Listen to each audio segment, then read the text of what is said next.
बोले कौवा काटे। अनु को बचपन से ही झूठ बोलने की आदत थी और ससुराल में भी उसकी ये आदत गई नहीं थी। वो अब भी अपने फायदे के लिए झूठ बोलने से नहीं कतराती। एक दिन अनु अपनी सास से जाकर ननद की शिकायत करती है।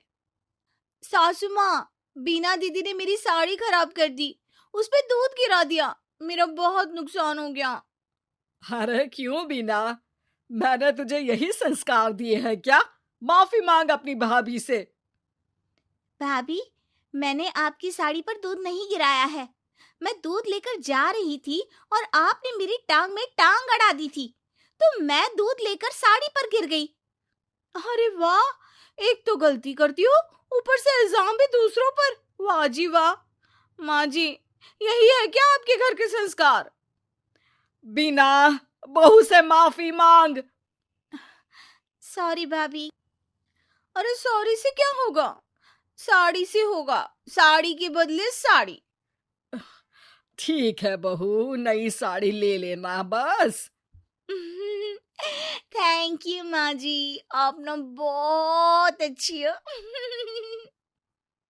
माँ, भाभी की साड़ी पुरानी हो चुकी थी, उनको नई साड़ी चाहिए थी, इसलिए उन्होंने ये ड्रामा किया, आपको पागल बना दिया माँ।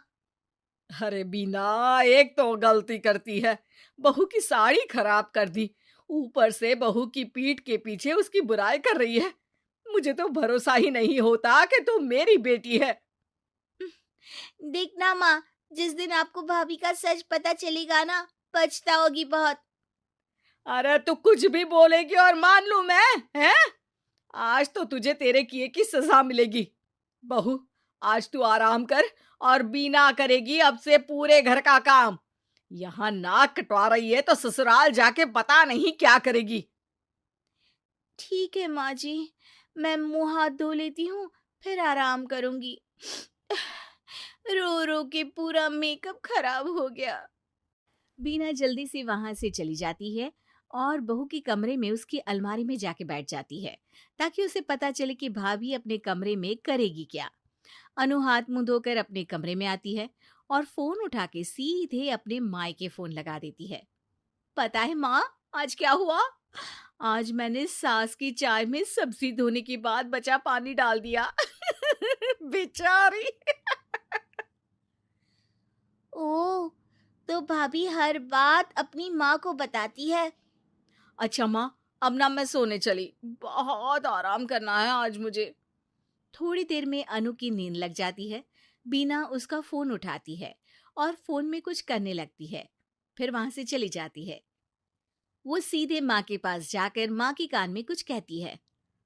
ठीक है, अब तू इतने यकीन से कह रही है तो ये भी कर लेती हूँ। पर भाभी पर तेरा शक गलत निकला ना तो बहुत बुरी सजा मिलेगी तुझे। ठीक है माँ, सच सामने लाकर ही रहूंगी, चाहे फिर सजा ही मिल जाए। अगले ही दिन काम को लेकर बीना और अनु में बहस हो जाती है। बीना, तुम यहाँ पैदा हुई हो, तुम्हें इस घर का ज्यादा काम करना चाहिए। आपका भी तो यही घर है भाभी, मुझे तो एक दिन चले जाना है शादी करके, फिर तो आपको ही सब संभालना होगा ना। तुम्हारी माँ ने तुमको कुछ नहीं सिखाया। आपकी माँ ने सिखाया है तो आप ही कर लो ना काम।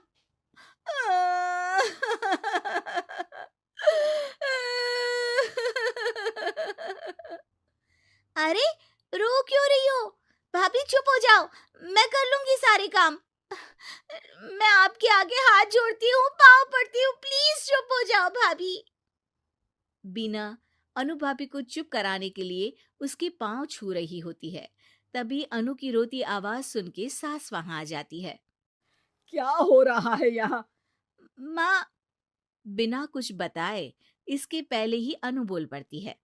देखो ना, आपकी बेटी मेरे पाँव पकड़ के मुझे गिराने की कोशिश कर रही है।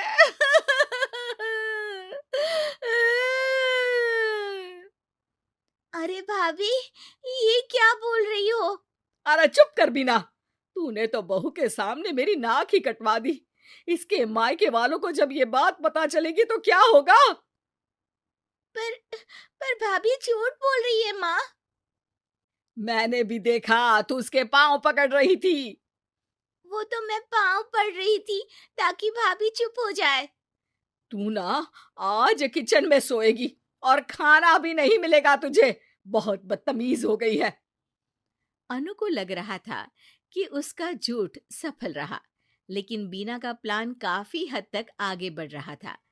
जैसे बीना ने सोचा था, अनु ने अपनी माँ को कॉल किया, लेकिन बीना ने उस दिन अनु के फोन से अपनी माँ का नंबर उसकी माँ के नाम से सेव कर दिया था। बस फोन चालू होते ही अनु ने सच उगलना शुरू कर दिया। वो बेचारी तो मेरे पाँव छू रही थी, लेकिन मैंने बोल दिया कि पाँव पकड़ के गिरा रही है। और मेरी बेवकूफ सास मान भी गई। हाँ हाँ, सास तेरी बेवकूफ तो है जो तेरी बातों में आती रही। माँ जी, आप वहाँ इतनी जल्दी मेरे मायके कैसे पहुंच गई? बीना और सास अनु के कमरे में आके उसे अपना प्लान बता देती हैं कि कैसे उन्होंने बीना के झूठ को पकड़ लिया। इस बार अनु सास के पांव पकड़ लेती है और माफी मांगती है। ए, पाँव छोड़, मुझे गिराएगी क्या?